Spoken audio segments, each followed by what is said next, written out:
ఈ రోజు మనకు ఇంకో మొబైల్ అయితే సేల్ కి అయితే పంపించారండి కస్టమర్. ఈ మొబైల్ వచ్చేసి పర్టికులర్ గా ఆదోని నుంచి అయితే రావడం అయితే జరిగింది. ఆదోని నుంచి. సో ఆదోని వాళ్ళకి మొబైల్ షాపులు ఉన్నా కూడా కస్టమర్ మనం బెస్ట్ రేట్ కి ఇచ్చామని చెప్పి మనకైతే సేల్ కి పంపించారు. మోడల్ విషయానికి వస్తే రియల్మీ P3X అని వాట్సాప్ లో పెట్టారు. ప్రైస్ చెప్పాను నాకు. ఫస్ట్ ఎక్స్చేంజ్ లో అడిగారు, కానీ కొన్ని అనివార్య కారణం వల్ల వద్దులేండి మనం మొబైల్ సేల్ చేస్తాను, అమౌంట్ ఇచ్చేయండి అని చెప్తే సర్లేండి అని పంపించండి అని చెప్పాను. సో మొబైల్ అయితే పంపించారు. లైవ్ లో అన్బాక్స్ చేద్దాం దీన్ని.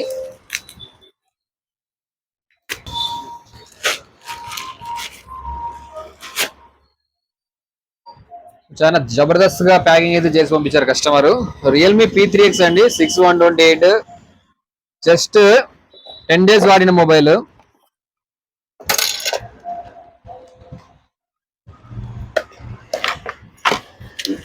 సో ఒరిజినల్ బిల్ కూడా అవైలబుల్ ఉంది, ఇక్కడ చూడొచ్చు. ఈ నెల 5వ తేదీ తీసుకున్నారు మొబైల్ ని. సో మీకు ఎవరికైనా కావాలనుకుంటే మంచి water proof mobile, rough and tough basic budget rate లో ఈ మొబైల్ అయితే 11,000 కి వస్తుంది. ఎవరికైనా కావాలంటే బుక్ చేసుకోండి.